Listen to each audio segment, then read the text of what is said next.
Crimson Tide. To me, this is the ultimate team. All these guys bought into everything they needed to do to be the best players that they could be. There's more togetherness on this team than almost any team that we've ever had. And they had to overcome and persevere so much adversity through this season, and they've done it magnificently. And I'm so proud of this group for what they've been able to accomplish and going undefeated and winning the national championship. Streaming live on YouTube, Twitter, Facebook, and the Tide 100.9 app. Here is your host of Off the Edge, Jacob Harrison.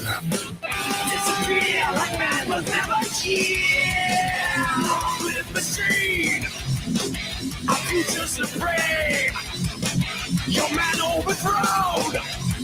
Spit out the ball.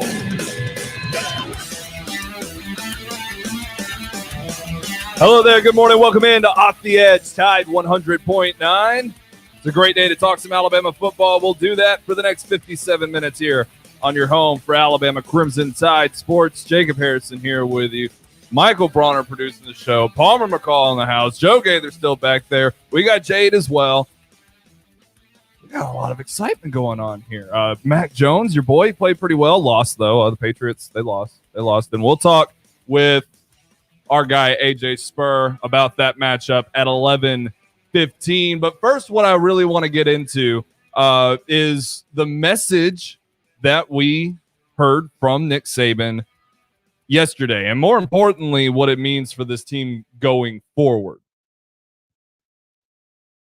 I counted at least 3 times yesterday that Nick Saban said the phrase sustain if I can say it, it would do wonders for my career. Sustain consistency in performance. Sustain consistency in performance. And basically, what we're trying to pull out of these players is stop forcing officials to throw those yellow hankies, right? Let's start executing on every single play. That's what we want to see. That's what we want to see out of this football team, because we know that they're better than what they're putting on display. 17 penalties. 17 penalties by an Alabama Crimson Tide football team through 2 games. Wildly unacceptable. Not only from the fan base side, I've heard the complaints there, but also from the coaching side. From the side that resides in where Nick Saban has to bring these words and try to get these players who are all, young men, just learning how to play this game at a high level and learning how to be adults as well, and getting it to make sense to them so that they can use it and they can apply it. And that's why Nick Saban leans on so many different quotable phrases, quotable meanings, right? Trying to get into these guys something that's memorable, something that can stick with them, and something they can use and they can apply. But at the same time, we're not talking about the ultimate team. And that's kind of where our headspace has been at, right? Our headspace since winning the 2020 national championship and going on a historic 14-0 run where we played a 10-game SEC schedule, an 11th in the SEC championship, and just spurned right on through the playoffs. Untouched, unaffected, and go out and do our thing. When you get to that point and you realize this is a completely different team, your expectations are going to have to shift. That doesn't mean this is a worse team. I don't think it's that much less talent-wise.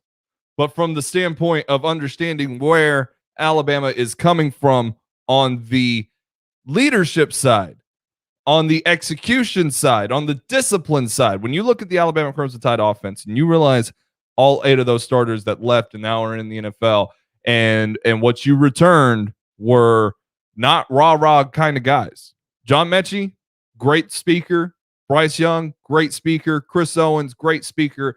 But none of these guys are rah-rah, get you riled up and get you going kind of guys. Devontae Smith wasn't that kind of guy either. Najee Harris, not necessarily that kind of guy either. But Mac Jones kind of was, right? Landon Dickerson kind of was. So when you get to that space where you're like, we have to formulate a new identity within this Crimson Tide team, within this specific team, I think it starts to make a little bit more sense as to why Alabama is doing the things that they're doing, why they come out against Miami.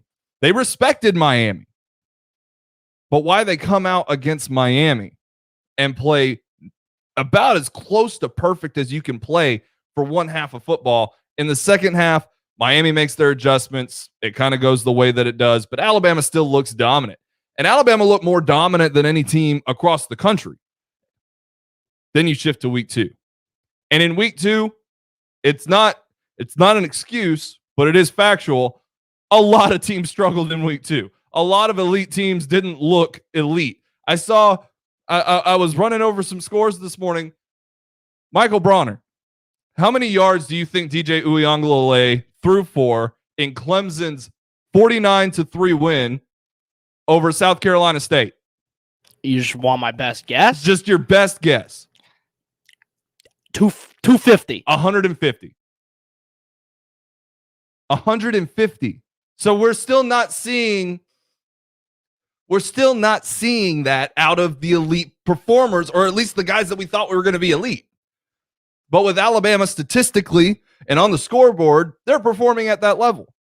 And that's kind of where the fan base looks, right? That's where the fan base looks. And, more or less the casual fan base. Like, we look and we see Alabama won 48-14. All right, about what we expected. Let's go home, or let's go to the bar and let's have a good time, right? Let's celebrate the win. But when your job is to analyze, when I keep throwing my comfort pin, it's not very comforting when it winds up somewhere other than my hand. When your job is to analyze what Nick Saban does, and when you're a passionate fan and you look at what Alabama does, you go in and you see what you try to see what Nick Saban is trying to see. You go in and you try to see what Nick Saban is trying to accomplish with this football team. And right now, it's not good enough. It's not good enough. They've won 44-13, 48-14, and it's not good enough. And the entire nation laughs. Social media laughs. Oh, Nick Saban's yelling at his players when he's up by 30, or Alabama's going up and they're doing that thing to Mercer where they're not playing about as well as they could have. Or what if there's this grand conspiracy? Alabama's playing bad on purpose. That's not the case. That's not the case. This is a team that has to learn. This is a team that has to get it through their skulls that there's more than just talent and great coaching that wins national championships. It's the discipline and it's the mindset that goes into staying true to the process. That's where this team is at. And it's a very similar position to where the Ultimate Team was last year after the Ole Miss game. There are mirrors here. There are comparisons here. They are completely different. Alabama's benefit is that its sour game came against Mercer, whereas the Ultimate Teams in 2020 came against Ole Miss. And if that's the case, it couldn't have happened at a better time. And if that's the case, this is an opportunity to learn from this situation and head into the swamp and take down the Gators, as you're expected to do. And when you get to that point and understanding how this team is growing, if this team does succeed in its ultimate goal, in winning a national championship, whether that's undefeated or not, the journey is what gets appreciated by the end of that. And it's appreciated in a different way. And that's what makes each national championship team so unique. Because we can look at certain teams that were just so dominant that it was obvious from the start that they were going to be the national champions, like maybe last year. Or we can see how a team grows throughout the season and grows into what Nick Saban wants it to be. And that's just exciting. We're going to talk to AJ Spurr in about 4 minutes, and I want to repeat something that I said yesterday. Yes, Tua Tagovailoa and the Miami Dolphins did defeat the New England Patriots, and it was a great game. It was exciting to see those guys play the way that they did.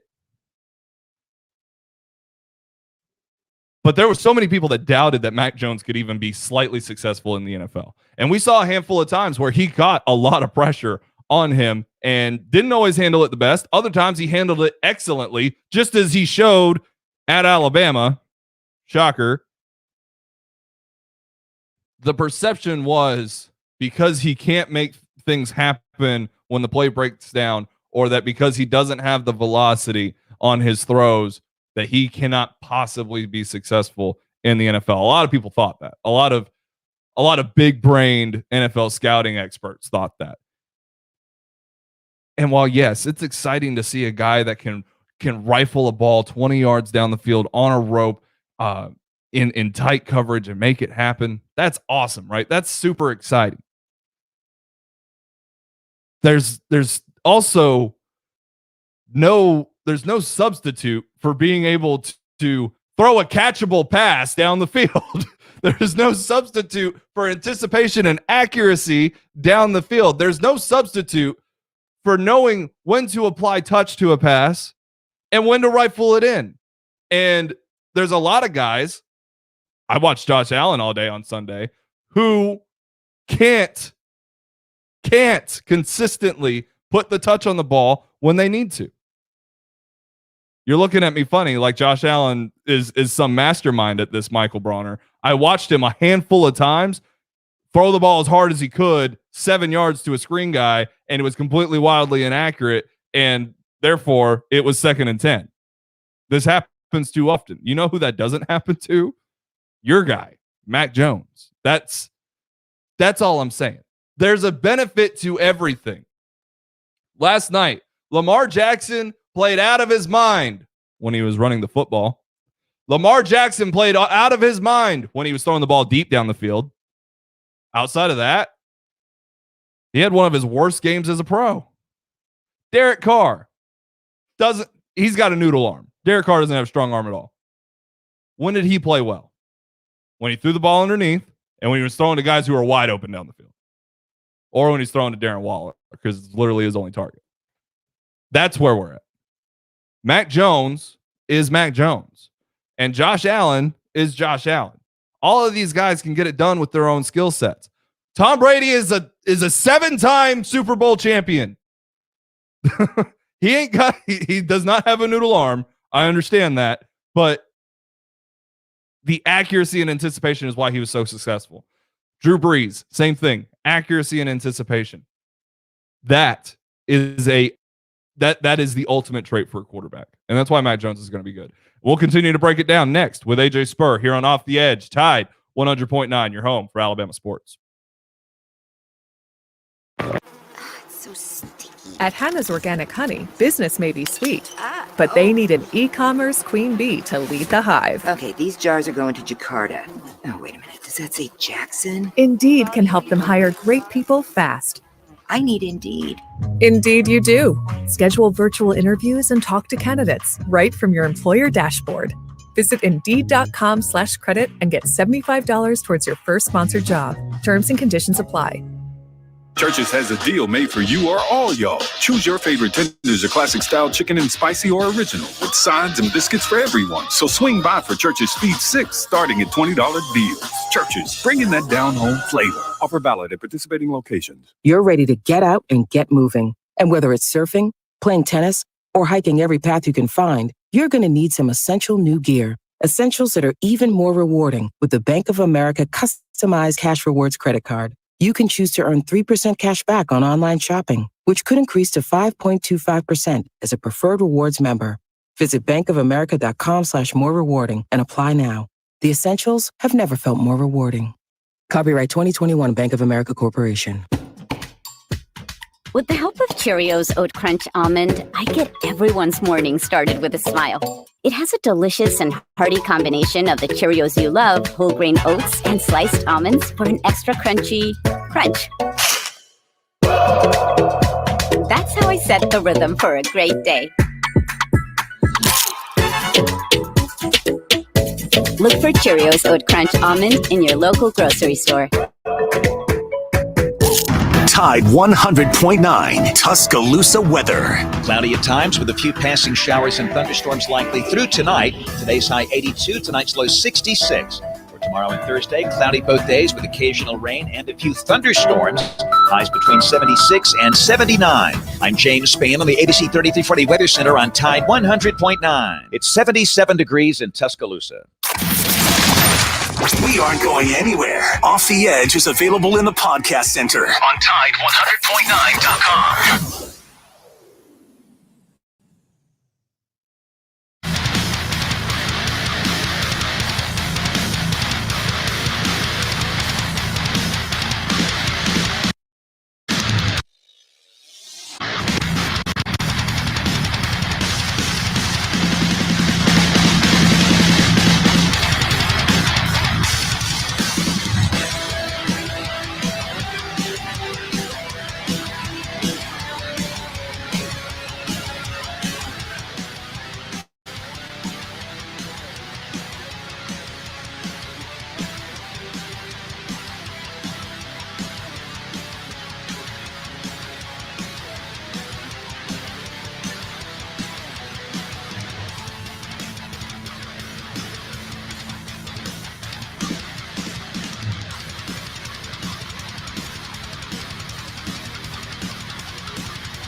All right, we're back here on Off the Edge, Tide 100.9, getting ready to talk with AJ Spurr. We'll go break down Alabama versus Mercer. We'll also take a look around college football. Michael, I'm going to need to turn that music down, buddy. And also the Bama pros in the NFL.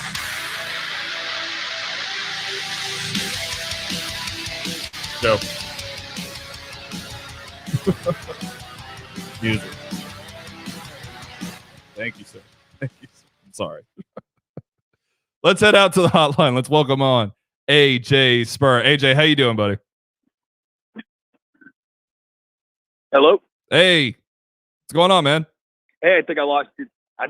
There for a second. Oh, you're no all complaints. I'm still recovering from last night's Raiders-Ravens game, which might as well have been the second A-day of Week 1 of NFL action.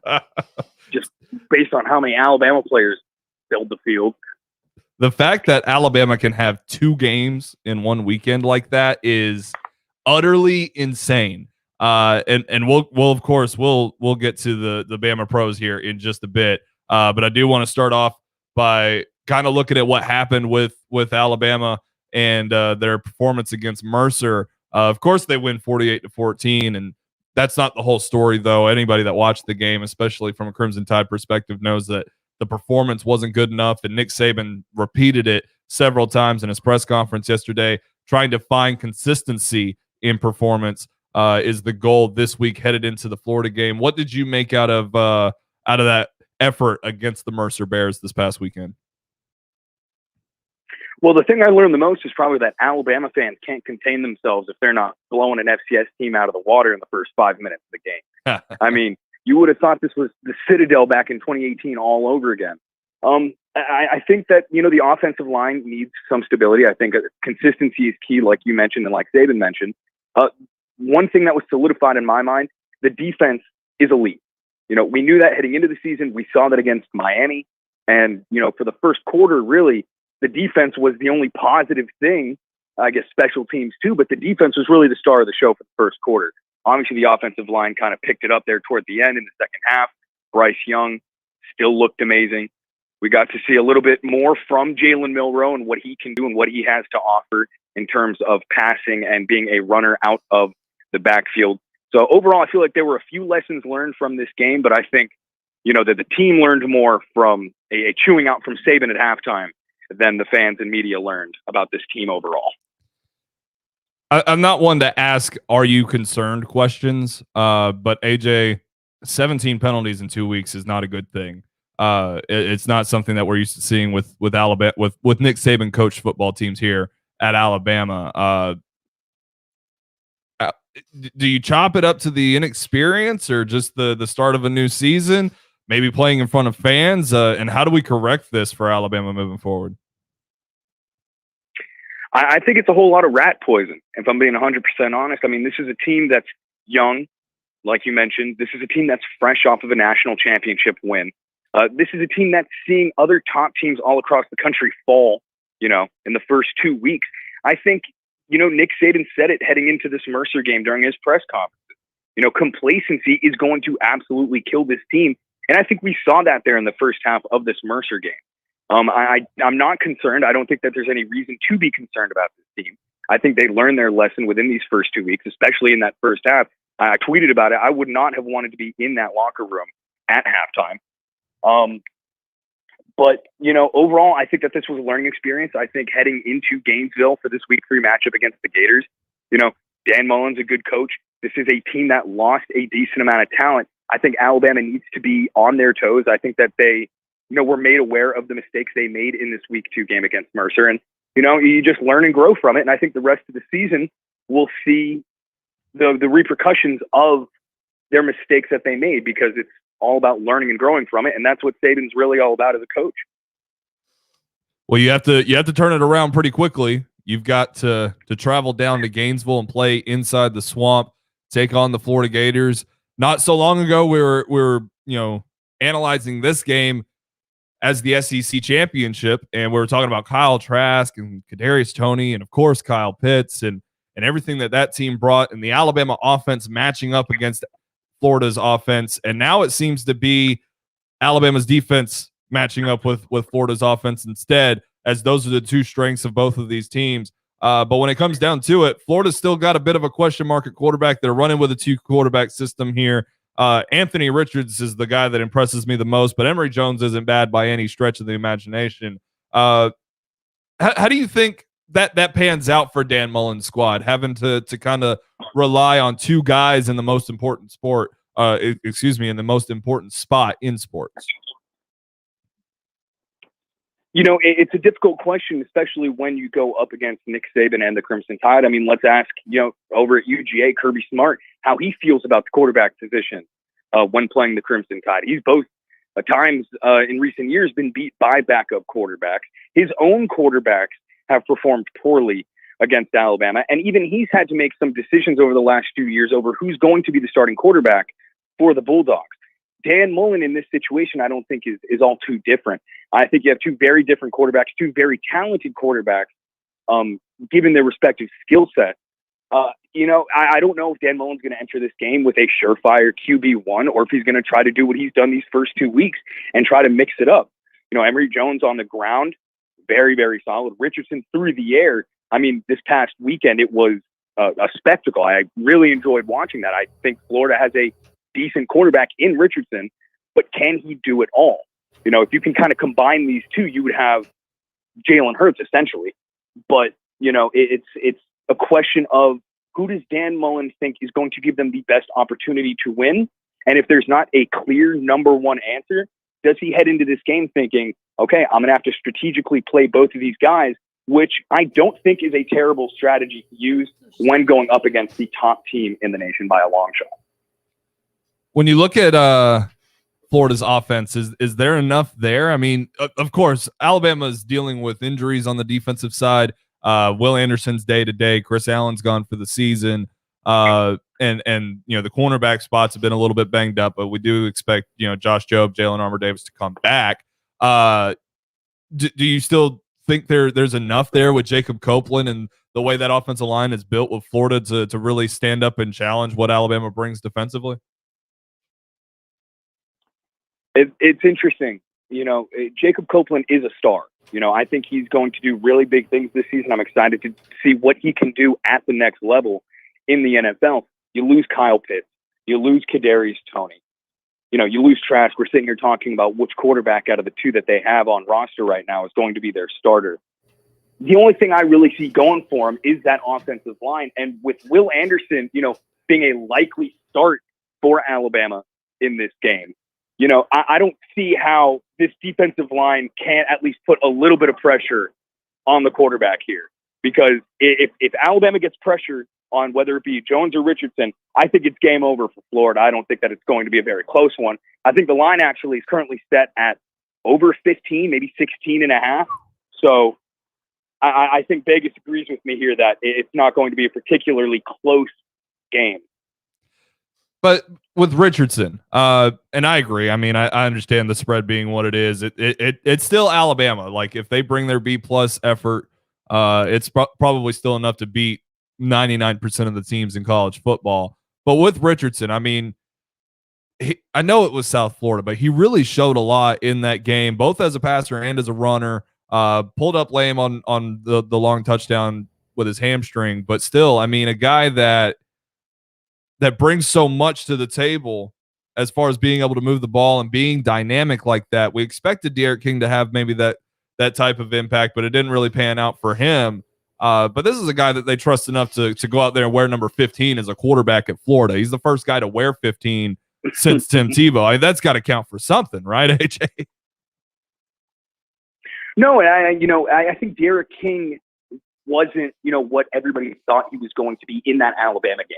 I don't want to discredit Derek King. He's a good quarterback. I think, he's going to have a great season at UM. I think UM for the remainder of this year is going to, do relatively well if they can make it past that UNC game. But now that we're past Derek King and we saw what he did against Alabama, which granted was not much, I do think that if Richardson is going to be the go-to guy here for Florida, this might be the trickiest QB matchup this Crimson Tide defense is going to have for this season. It's a whole lot of guessing game at this point with what Dan Mullen's going to do.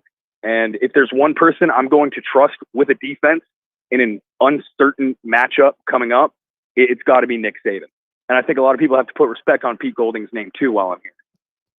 Talking with AJ Spurr at Spurr FM, Roll Tide Wire, covering the Alabama Crimson Tide, USA Today Sports. AJ, one last thing on Florida, man. Their defense has been their biggest Achilles over these past few seasons.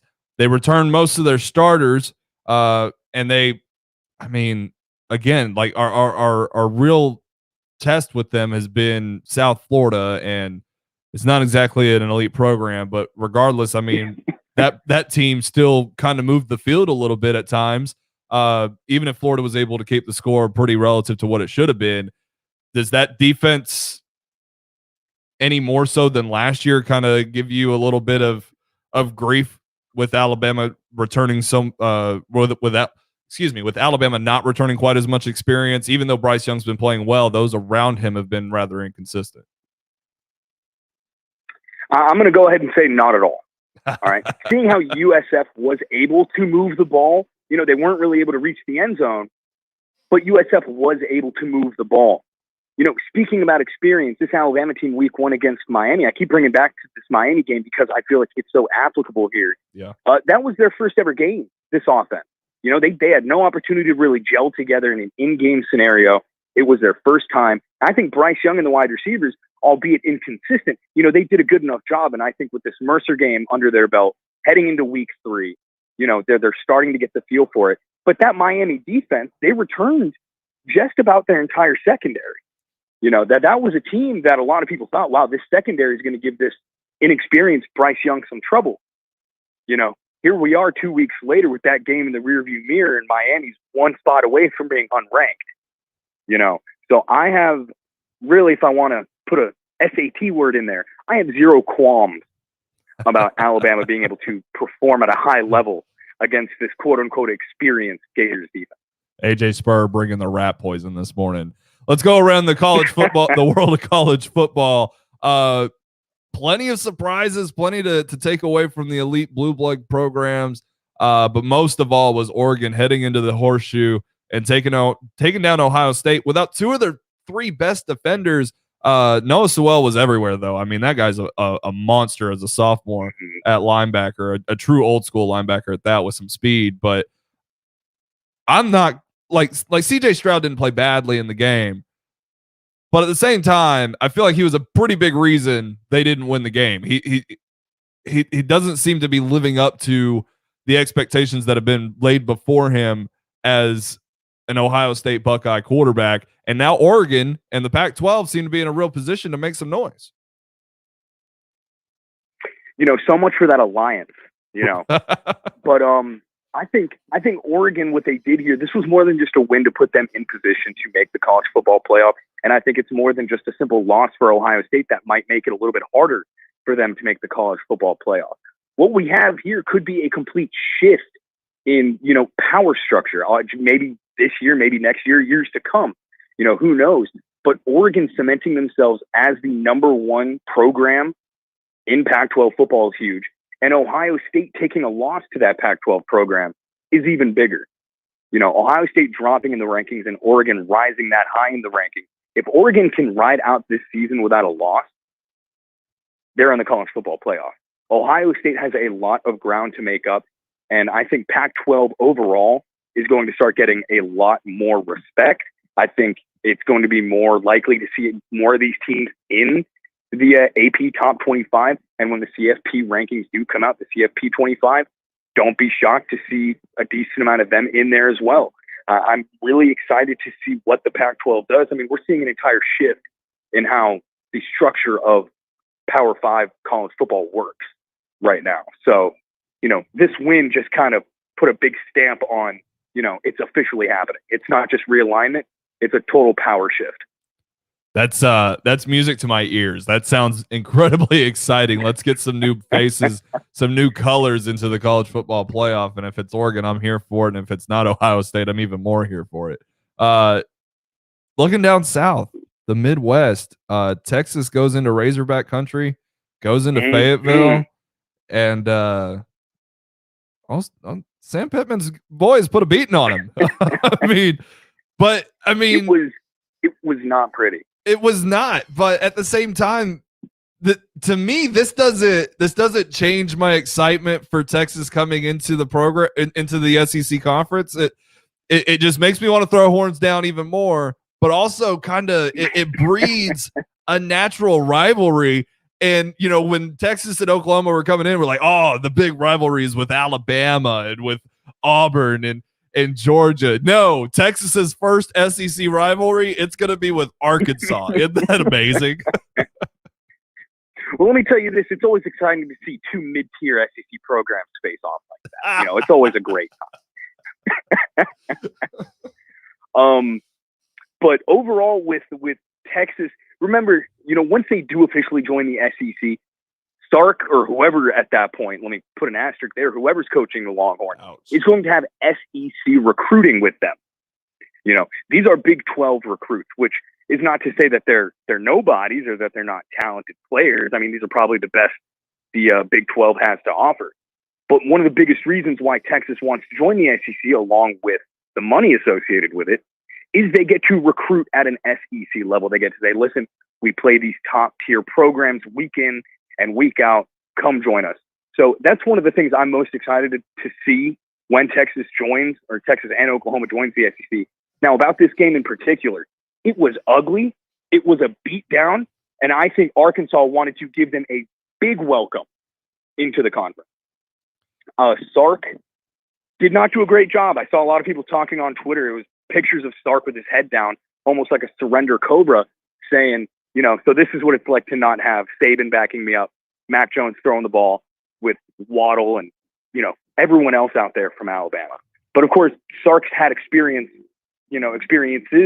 like that at other stops along the way. So, Sark's got a not so pretty start going on over at UT, but we'll see what he can make of it moving forward. I'm excited to see what Pittman can do, though, at Arkansas.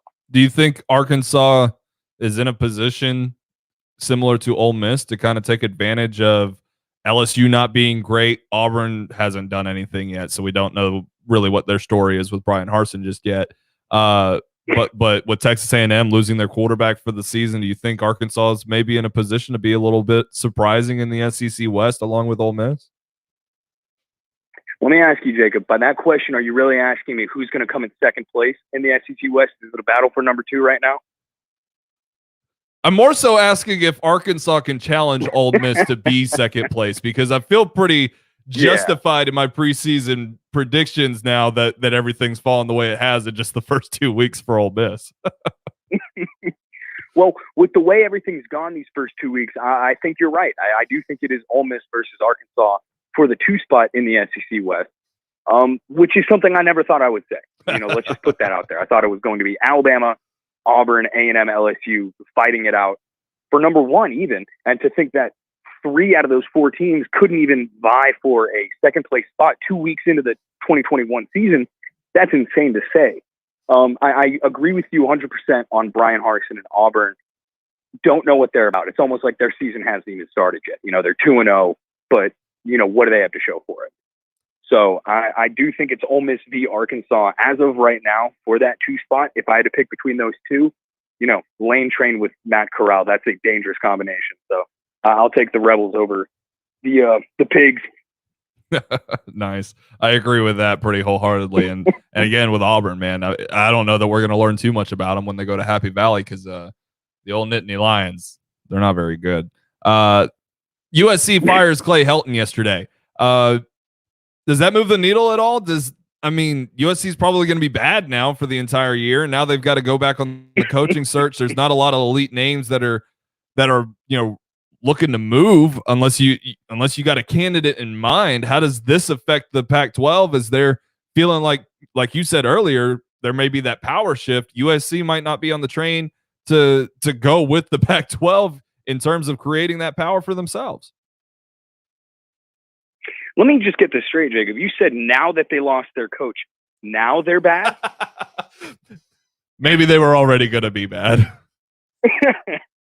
I've seen a whole bunch of names flying around as soon as, that firing happened. I think one name that might be a legitimate option, Ed Orgeron. Oh boy. He has history at USC. Yeah, I know. I'm getting it started. I'm throwing it out there in Tuscaloosa today. He has a history with the university. He's already, his seat, the bottom of his seat is getting warm, and the seat does not come with seat warmers. So that could only mean one thing. There's a fire under there. So, Ed Orgeron, let's see what he can do for the rest of this year. But whether it's USC trying to buy him out or if it's LSU telling him to hit the road, I don't know. Those aren't things I have answers to. My crystal ball is broken. I lost the charger for it. So when I find it and I get that working again, I'll let you know what the future says. But, don't rule it out as an option. I'm sure it's in the last place you looked. It's in that wire drawer that every man has, right? I haven't gotten to untangling that yet. I had a caller yesterday ask me if I kind of had this feeling that everyone in college football, and we've kind of detailed some of these here, that everybody in college football is off to a relatively slow start. I mean, after week 1, all of us had this impression that Alabama was head and shoulders better than everybody else. They were elite. It's just a matter of crowning them the champions. And, the Mercer game being what it was, do you get that impression around the league, though, around the entire world of college football, that maybe play has evened out? Is it a matter of everybody evening out a little bit at the top, or is it a matter of teams aren't playing well? I don't even know if it's either that. I might as well, go ahead and say this 2021 season, even though we're only 2 weeks in, might be an anomaly. I agree. It does feel kind of slow that there aren't clear, higher tier teams and lower tier teams. Seeing FSU actually compete with Notre Dame made me feel like the Seminoles might actually have a shot at being a decent team in the ACC, which that conference needs a decent team very, very badly besides Clemson. And then they go ahead and lose to Jacksonville State. I know a lot of FSU fans, Jacob. A lot of them didn't even know Jacksonville State wasn't in Florida. Okay. We look at teams, Ohio State, Oregon. That's an exciting game. Games all across the country that have kind of shocked the country. Things like that get me thinking, I don't know if there's going to be a plateau at any point this year. And I think that's something that Alabama fans could probably take to heart and say, none of these games are a given. except for Florida. I've gone ahead and ruled that as a +1 in the win column. But you never know what's going to happen this college football season. And even though we're only 2 weeks in, that's a lesson I've learned. Talking with AJ Spurr, the site editor of Roll Tide Wire, covering the Alabama Crimson Tide for USA Today Sports. Let's get into these Bama pros, AJ. You mentioned it right off the top, man. That Monday night game, just a massive recruiting tool for Nick Saban and Alabama. Alabama guys everywhere you look. The Miami and New England game was very much the same.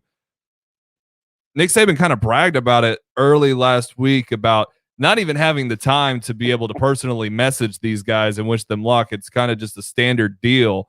What is all? I mean, you had to do a good job recruiting to get to this point, but now that you're in this point, the recruiting just does it for you. Yeah, I mean, if a recruit is going to say, "I'm taking an official visit to Alabama," we need to start asking, are you actually visiting Tuscaloosa, or are you going to one of 16 NFL games happening that week? Because odds are those 16 NFL games are good enough to recruit players. That game last night, Jacob, I cannot wrap my head around how amazing of a game that was. You tweeted about it earlier. Leatherwood, this and that, Jacobs, this and that, Kenyon Drake. It just blows my mind. I'm sitting there with my girlfriend watching this thing saying, he went to Bama. He went to Bama. He went to Bama. Every single play, it was somebody from Alabama had a hand in it. And to me, that's beautiful. I think the best part was that overtime interception being from the one guy from Alabama that a lot of fans didn't know was at Alabama. But sure enough, you look up and the guy that makes one of the most clutch plays in the game, he went to Alabama. That would be Anthony Averett. Before we get to Tua and Mac, Devontae Smith, Jalen Hurts, man, they put the bang thing on the Atlanta Falcons. Hurts is probably going to be the Bama Pro of the Week here at Tide 100.9. It's very well deserved with 3 touchdowns and 1 going to Devontae Smith in the Joe Gaither very pleased that will be the selection today. You know what that means. Jalen Hurts means clicks. I know you know that, AJ. But when it comes, I mean, what better story than for Jalen Hurts and Devontae Smith to dominate inside Mercedes-Benz Stadium the way that they did on Sunday? It's poetic, really. And the most poetic thing about it, you took that word right out of my mouth. I had that one ready to go. The most poetic thing about it was where the touchdown happened. Can we talk about that? In the exact same spot that Devontae Smith caught the legendary 2nd and 26 touchdown to win the national championship. The same stadium in the exact same spot, except this time the one throwing the ball was the one benched in that game, Jalen Hurts. So I loved it. Thought that was amazing. I thought it was interesting, Hurts to Smith. We had Burrow to Chase, and we also had Tua to Waddle. It was just a great week 1 of NFL football. It really was. Let's get to the real meat and potatoes here, though. It's Tua and Mac. They put on a show. They played incredibly. I mean, Mac Jones, first of all, breaking a record for most accurate quarterback to start in his first game. Tua Tagovailoa scoring 2 touchdowns. Had the one really bad interception, but other than that, played really well despite not having the offensive line help that he'd like to have. Both of these guys solidified, though, in my mind. They're team's franchise quarterbacks, and the noise around the negative noise that has surrounded them for Tua the past 2 years and for Mac this offseason should probably go away. These two are going to have a great rivalry for a long time. 100%. I think Mac Jones did a great job in his debut in the NFL. I do have some things to say, and granted, Jacob, you know more than anyone else my bias here in this game in particular. I do think that a lot of the wide receivers for the Patriots had a 5-yard cushion that maybe made it a little bit easier for Jones to make some of these passes, but I don't want to take away from how accurate he really was. It was a close game. It was a great game. I really, really enjoyed getting to see Mac Jones absolutely take control of this offense. This was not an issue of, is he going to be the leader that this team needs? Is he going to be the guy to finally pick up this Patriots offense when Cam Newton couldn't do it, and give them guidance and give them, proper instruction even as a rookie. And I think we got our answer yesterday, and that was 100%. Mac Jones is the guy to do it. Being a Dolphins fan myself, I think the AFC East should be a bit concerned. I think him and Bill Belichick is a scary combo, much like everyone else said when this draft was still a few months away. AJ Spurr at Spurr FM on the Twitter account. Check out his work at RollTideWire.com, covering the Alabama Crimson Tide for USA Today Sports. AJ, man, we always appreciate you on Tuesdays breaking it all down from college to the NFL. Hope you have a great rest of your week, dude.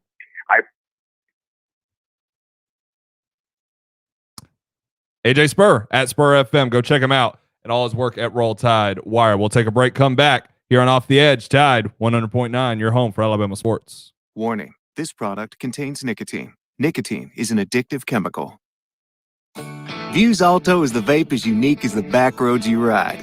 With Views by You, you can choose from 4 colors, 3 flavors, 3 nicotine levels, and infinite wrap designs. Make Views Alto a vape that is yours. In store now. Discover more at Views.com. Views. Charge beyond. Vapor products, underage sale prohibited. Website and offers restricted to age 21 and over tobacco consumers. Ask big. Have you seen our artisan-created diamonds? If you've been in a room with one, you can't miss it. Tom Osmond from Fincher and Osmond. It's a diamond like I've never seen. And he's seen a lot of diamonds. Ask big. At Fincher and Osmond, you can put artisan-created diamonds side by side with mined diamonds. When you see it. More importantly, when she sees it. FincherandOsmond.com. McFarland Boulevard between Edgar's and Local Roots. At Shell, we know from the time you get up to the time you wrap up, good night, there's a lot of meetups, eat-ups, and hurry-ups. So come to Shell and get 3 things done at once. Fill up with Shell V-Power Nitro Plus to help keep your engine running like new. Save up with the Fuel Rewards program and never pay full price for gas again. And snack up with in-store rewards to save even more at the pump. Make the most of the stop you need to make with Shell and engines that continuously use Shell V-Power Nitro Plus premium gasoline. See full terms and conditions at fuelrewards.com. Recently, Total Wireless helped Garrett Dvorak throw a virtual baby shower for his wife, Ellie. just to see everyone's expressions. I don't have words for it. Because when you move to Total Wireless, you can get amazing devices on 5G. And with unlimited plans starting at $25 a month per line for 4 lines, you could save up to $80 per month. Total Wireless, you guys pulled through. Total Wireless. Do amazing. 5G capable device and SIM required. Actual availability, coverage, and speed may vary. Savings claim made when compared to 4-line postpaid plans of the leading carrier for 2021. See terms and conditions at TotalWireless.com. Where will you be on game day? Be a part of the action with a premium reserve tailgate from Game Day Done Right. Get your group together, pick your game and tailgate package, add on catering, beverages, and other tailgating amenities, and let Game Day Done Right take it from there. Enjoy all of the fun game day with zero stress. Visit GameDayDoneRight.com to reserve your tailgate today. For your next tailgate, just add people. Game Day Done Right is the exclusive provider of reserve tailgating services for the University of Alabama and offers packages for all group sizes for a single game or the entire season. Football season's here. Time to cheer on the home team. Another team you can get behind is BMW of Tuscaloosa, your hometown BMW dealership. Our roster of players is here to ensure you draft the right car. Our starting lineup of new 2021 BMW vehicles is stacked with all-stars, including 7 sports activity vehicles, each crafted to balance dynamic power, spacious interior, and impeccable design in ways only BMW can. Visit BMWofTuscaloosa.com or stop by to get to know your hometown BMW team. Tide 100.9 Tuscaloosa weather. Cloudy at times with a few passing showers and thunderstorms likely through tonight. Today's high 82, tonight's low 66. For tomorrow and Thursday, cloudy both days with occasional rain and a few thunderstorms. Highs between 76 and 79. I'm James Spain on the ABC 3340 Weather Center on Tide 100.9. It's 77 degrees in Tuscaloosa. Follow Off the Edge on Facebook, Twitter, and YouTube for live streams and instant analysis. Off the Edge with Jacob Harrison continues.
Let's close her down here on Off the Edge. Tide 100.9, your home for Alabama Crimson Tide Sports. Jacob Harrison here with you. Joe Gaither and a whole batch of interns on the other side of the glass. Let's go out to the phone lines. Welcome in Tom. Tom, what's going on, dude?